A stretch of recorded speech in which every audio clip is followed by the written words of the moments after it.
Friends, Realme మన ఇండియాలో success అవ్వడానికి కారణం ఏమిటి?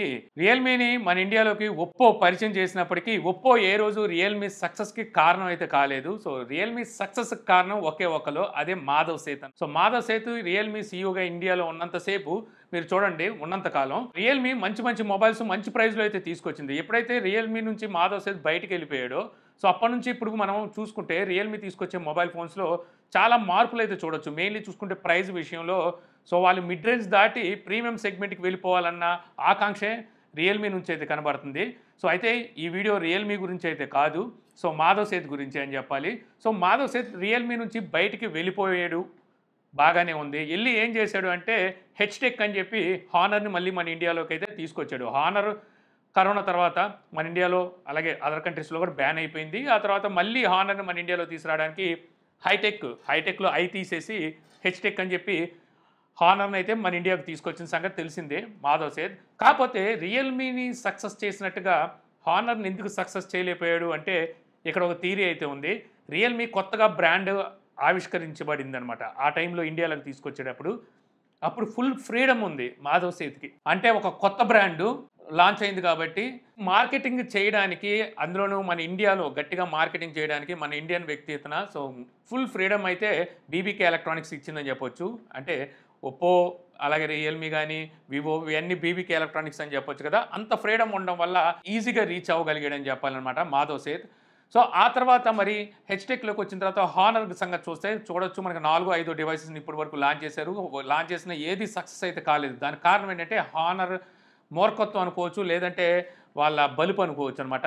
మనం ఫస్ట్ నుంచి చూస్తూనే ఉన్నాం. హానర్ మన ఇండియాలోకి మొబైల్స్ తీసుకొచ్చినప్పుడు కూడా ప్రెజెంట్ మార్కెట్‌ని వాళ్ళు ఎప్పుడు అంచనా ఏసేవాళ్ళు కాదు. సో, వీళ్ళేం చేసేవాళ్ళంటే చైనా బ్రాండే. సో, మన ఇండియాకి వచ్చిన తర్వాత మేమేదో ఉద్ధరించేస్తున్నాం ఈ మొబైల్ తీసుకొచ్చి అన్నట్టుగా వాళ్ళు ప్రవర్తించేవాళ్ళు. ఫస్ట్ నుంచి వాళ్ళ ప్రవర్తన అలాగే ఉండేది. ఎప్పుడైతే మాధవ్ సేత్ ఇక్కడ తీసుకొచ్చాడో, అయినా మాధవ్ సేత్ మార్కెటింగ్ స్ట్రాటజీ అనేది నిలబెట్టలేకపోయింది. దానికి కారణం ఏంటంటే ప్రైజెస్. సో, అంతంత ప్రైజెస్‌లో వాళ్ళు తీసుకురావడం, అందులోని సరైన సర్వీస్ సెంటర్లు లేకపోవడం, సరైన మార్కెటింగ్ చేసుకోకపోవడం, అలాగే టీమ్ కూడా సరిగ్గా ఇంట్రెస్ట్ చూపించకపోవడం అని చెప్పొచ్చు. ఈ హెచ్ టీమ్ ఏదైతే ఉందో hitech team, H tech team. So, వీళ్ళు కూడా పెద్ద ఇంట్రెస్ట్ అయితే చూపించలేదు. దానికి కారణం చెప్పేయవచ్చు ఈజీగా. ఇక్కడ పేరుకే మాధవ్ సేత్ తప్పితే సో, మొత్తం ఆంక్షలు గాని, సో, మొత్తం నడుపుతుందంతా చైనా నుంచి మెయిన్ క్యాండిడేట్‌లే అని చెప్పి అర్థమవుతుంది. సో, ఆ విషయం పక్కన పెట్టేస్తే రీసెంట్‌గానే ఒక నెలల క్రితమేమో సో, మాధవ్ సేత్ మళ్ళీ ఒక కొత్త బ్రాండ్ ఎనెక్స్ట్ క్వాంటమ్ అని అనౌన్స్ చేశాడు. యాక్చువల్‌గా నెక్స్ట్ క్వాంటమ్ అని కూడా పిలవచ్చు. కాకపోతే ఇతను ఏదో ఒకటి లెటర్ తీసేస్తాడుగా. ఇప్పుడు నెక్స్ట్‌లో నుంచి ఈ తీసేసినట్టున్నాడు. ఎనెక్స్ట్ క్వాంటమ్ అని చెప్పి తీసుకొస్తున్నాడనమాట. సో, దీని ద్వారా మన ఇండియాలోకి మళ్ళీ ఆల్కాటెల్ మొబైల్ ఫోన్స్‌నైతే మాధవ్ సేత్ తీసుకురావాలని చెప్పి చూస్తున్నాడనమాట. సో, ఏంటి ఆల్కాటెల్ అంటే నాకు తెలిసి చాలామందికి తెలిసుండొచ్చు. కొంతమందికి తెలియకపోవచ్చు. ఎందుకంటే ఆల్కాటెల్ బ్రాండు ఎప్పుడో ఆగిపోయింది మన ఇండియాలో. చైనాలో అయితే ఇప్పటికి రన్ అవుతుందనుకోండి. ఈ ఆల్కాటెల్ కంపెనీ అనేది చిన్న కంపెనీ అయితే కాదు. ఇది ఫ్రెంచ్‌కి చెందిన సీజీ టెలికమ్యూనికేషన్ బ్రాండ్ అనమాట. ఇది 1898లోనే వీళ్ళు అక్కడ స్థాపించారు. తర్వాత 1968లో దీన్ని ఆల్కాటెల్ కింద అయితే మార్చారు. తర్వాత 1990లో ఆల్కాటెల్ వన్ టచ్ ఈజీ అని ఒక మొబైల్‌ని అయితే తీసుకొచ్చారు. ఈ వన్ టచ్ సిరీస్‌లోనే ఒక మొబైల్ నేను 2002లో వాడాననమాట. సో, ఆ టైంలో నేను వాడిన మొబైల్ ఫోన్స్‌లో చాలా స్మాలెస్ట్ మొబైల్ ఫోను. చాలా క్యూట్‌గా అయితే ఉండేది. కాపోతే ఎక్కువ రోజులు వాడలేకపోయానులెండి. ఒక వారమో, 2 వారాలు వాడాను. ఎందుకంటే అప్పుడు మొబైల్ తెగ మారుస్తూ ఉండేవాడిని.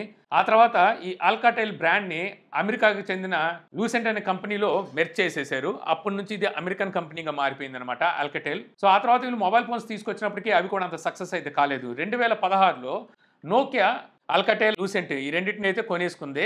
అయితే నోకియా మాత్రం నిలబడిందంటే నోకియా నిలబడలేదు. వాళ్ళకే అప్పటికే డౌన్‌ఫాల్ చూస్తున్నారు. ఆ టైంలో వీళ్ళు ఆల్కాటెల్ నుంచి ఏమైనా ముందుకెళ్దాం అనుకుంటే అది కూడా అవ్వలేదనమాట వీళ్ళకి పని. ఇక తర్వాత తెలిసిందే నోకియా హెచ్ఎండీ గ్లోబల్‌తో అయితే మెర్జ్ అయిపోయింది. అంటే అందులో అయితే కలిసిపోయింది. ఆ తర్వాత వీళ్ళ దగ్గరున్న ఈ ఆల్కాటెల్ బ్రాండ్‌ని టీసీఎల్ నోకియా నుండి లైసెన్స్ తీసుకొని ఈ ఆల్కాటెల్ మొబైల్ ఫోన్స్‌ని చైనాలో అయితే రన్ చేస్తుందనమాట. చైనాలో వీళ్ళు ఏం చేస్తున్నారంటే చిన్న చిన్న మొబైల్ ఫోన్స్ అంటే ఫీచర్ మొబైల్సు అలాగే బడ్జెట్ మొబైల్స్‌ని చైనాలో అయితే లాంచ్ చేస్తున్నారు. సో, ఇది ప్రస్తుతానికి మనకి ఆల్కాటెల్‌కి సంబంధించిన హిస్టరీ. సో, ఇప్పుడు ఈ ఆల్కాటెల్‌ని మన మాధవ్ సేత్ ఇండియాకైతే తీసుకురావాలని చూస్తున్నారు. సో, దీనికోసం అని ఇతను ఎనెక్స్ట్ క్వాంటమ్‌ని స్థాపించాడనమాట. సో, ఫౌండర్ అలాగే సీఈఓ. సో, V3 అల్ట్రా పేరు మీద వీళ్ళు ఒక మొబైల్‌ని అయితే మన ఇండియాలోకి తీసుకురాబోతున్నారు. ఇందులో ప్రత్యేకత ఏమిటి అంటే సో, తను టీజ్ చేసిన దాని ప్రకారం చూస్తే ఎనెక్స్ట్ క్వాంటమ్ ఓఎస్ అయితే ఉండబోతుంది. ఆపరేటింగ్ సిస్టమ్ ఉండబోతుందంట. సో, ఈ ఆపరేటింగ్ సిస్టమ్ మీద ఇంట్రెస్ట్‌గా ఉంది. ఎందుకంటే ఇతను టీచ్ చేసే దాని ప్రకారం ఇది నిజంగా ఆండ్రాయిడ్‌కి స్కిన్ అద్దేసి తీసుకొస్తున్న ఆపరేటింగ్ సిస్టమా? లేపోతే ఓన్ ఆపరేటింగ్ సిస్టమ్ ఏమైనా తీసుకొస్తున్నారా అని చెప్పి అయితే అనిపిస్తుంది. ఈ ఆపరేటింగ్ సిస్టమ్ అనేది ప్రైవసీకి మెయిన్ ప్రయారిటీ, అది కూడా ఇండియన్స్ ప్రైవసీకి మెయిన్ ప్రయారిటీ అయితే ఇవ్వబోతున్నారంట. మన ఇండియా కోసమే ఈ ఆపరేటింగ్ సిస్టమ్ని తయారు చేసినట్టుగా వీళ్ళైతే చెప్తున్నారు. వీటిని కావాల్సినట్టుగా అయితే కస్టమైజ్ కూడా చేసుకోవచ్చు. ఇక్కడ వీళ్ళు టీచ్ చేసిన దాంట్లో మీరు ఇక్కడ ఈ బ్యానర్ చూడొచ్చు. One screen many display modes but how many అని చెప్పేసి అయితే తను టీచ్ చేస్తున్నాడు అనమాట. అంటే ఒకే స్క్రీన్లో ఎన్నో డిస్ప్లేలు ఉంటాయి అంటే మేబీ నేను అనుకోవడం డిఫరెంట్ యూఐల్ని వీళ్ళు ఇవ్వచ్చు అనుకుంటున్నాను. సో అది ఎన్ని యూఐలు ఉంటాయనేది అయితే చూడాలి. సో ఇది మాత్రం మనకి కొంచెం ఫ్రెష్ ఫీలింగ్ని ఏమైనా కలిగిస్తాయేమో అనిపిస్తుంది. ఇంకోటి ఏంటంటే అల్కాటెల్ ఆల్రెడీ ఇది డౌన్ఫాల్లో ఉన్న బ్రాండు, ప్రస్తుతం కనుక చూస్తే అన్ని కంట్రీల్లో కూడా లేదు. సో ఇలాంటి బ్రాండ్ మన ఇండియాలోకి ఇప్పుడు మళ్ళీ కొత్తగా తీసుకొస్తున్నారు కాబట్టి ఖచ్చితంగా ఇక్కడ మనకి ఫ్రీ హ్యాండ్ అయితే మాధవ్ సేత్కు ఉంటుంది. సో అందువల్ల తను ఈ మొబైల్ని సో కావాల్సినట్టుగా మన ఇండియన్స్కి తగ్గట్టుగా మలుచుకొని మన ఇండియాకి తగ్గ ప్రైస్లో తీసుకొస్తాడని చెప్పి నేనైతే అనుకుంటున్నాను. అంటే బెటర్ స్పెసిఫికేషన్తో మంచి ప్రైస్లో తీసుకురావచ్చు. ఆల్రెడీ ఈ మొబైల్ని వీళ్ళు ఫ్లిప్కార్ట్లో లిస్ట్ చేశారు. అక్కడ ప్రత్యేకించి దీనికి సంబంధించి ఒక సైట్ కూడా ఓపెన్ అయ్యింది. మనకున్న సమాచారం ప్రకారం అండర్ 15,000లో ఈ మొబైల్ అయితే రాబోతుందంట. ఇంకోటి ఇతను టీచ్ చేసిన దాంట్లో ఏదో దాస్తున్నాడు. సో ఇక్కడ చూడొచ్చు ఇండియాస్ ఫస్ట్ ఫుల్ అని చెప్పి కనిపిస్తుంది. మరి ఏంటి ఆ ఫుల్ అనేది అయితే చూడాలి. మరి సరిగ్గా గమనించారా, ఇందులో మనకి పెన్ సపోర్ట్ కూడా ఉంది.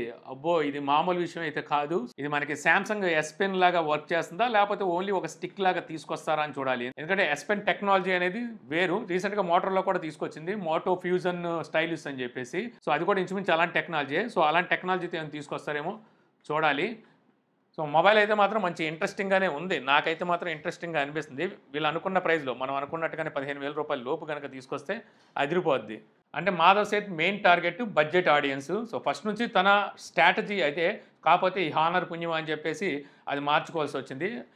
ఇక మరి హానర్ పరిస్థితి ఏంటి? మరి హానర్ నుంచి బయటకు వచ్చేసాడంటే లేదు, ప్రస్తుతానికైతే. సో తను చెప్తుంది ఏంటంటే దీనికి దానికి రెండింటికి పనిచేస్తానని చెప్పేసి తనైతే ఆల్రెడీ చెప్తున్నాడు. ఇటు ఆల్కాటెల్ నుంచి ఈ మొబైల్స్ని, అటు హానర్ నుంచి కూడా రాబోతున్నాయంట మొబైల్స్. ఆల్రెడీ ఇతను రీసెంట్గానే టీస్ కూడా చేశాడు. హానర్ నుంచి ఇంకో 5 డివైసెస్ అయితే తీసుకురాబోతున్నాం అని. మేబీ నేను అనుకోవడం అందులో 2 మొబైల్ ఫోన్స్, ఒక వాచ్, అలాగే 2 ఇయర్ బడ్స్ ఉండొచ్చు అని చెప్పి నేనైతే అనుకుంటున్నాను. వీటిని ఎప్పుడు తీసుకొస్తారని చూడాలి. కాకపోతే ఎక్కువ కాలం అయితే హానర్లో మాధవ్ సేత్ ఉండడని చెప్పి అర్థం అవుతుంది. ఎందుకంటే వాళ్ళతో అంటే మాధవ్ సేత్ స్ట్రాటజీకి హానర్తో అయ్యే పని కాదు. సో అది నేను ఎప్పుడో చెప్పాను, ఎంతో ముందే, చాలా కాలం క్రితమే టెక్ న్యూస్లో కూడా నేను చాలాసార్లు చెప్పాను ఇది అయ్యే పని కాదని. సో ఆల్కాటెల్ ఇప్పుడు తీసుకొచ్చిన తర్వాత కొంచెం మార్కెట్ పుంజుకున్నా, కొద్దిగా మార్కెట్ మూవ్ అవుతున్నా సరే వెంటనే హానర్ నుంచి బయటకు వచ్చేసి దీన్నే కంటిన్యూ చేస్తాడని చెప్పి నేనైతే అనుకుంటున్నాను. సో మీకు ఎవరికైనా ఆల్కాటెల్తో ఇంతకుముందు ఏమైనా అనుభవం ఉందా? ఇంతకుముందు ఈ బ్రాండ్ నుంచి ఏమైనా మొబైల్ ఫోన్స్ చూసారా లేదా అనేది నాకు కామెంట్ సెక్షన్లో అయితే చెప్పండి. సో ఈ వీడియో మీకు నచ్చింది అనుకుంటున్నాను. వీడియో మీకు నచ్చితే లైక్ చేయగలరు. యూట్యూబ్లో మన ఛానల్ని ఇంకా సబ్స్క్రైబ్ చేసుకోకపోతే ఇలాంటి మరిన్ని వీడియోస్ కోసం మన ఛానల్ని సబ్స్క్రైబ్ చేసుకోవడం మర్చిపోమాకండి. So thank you for watching. Jai Hind.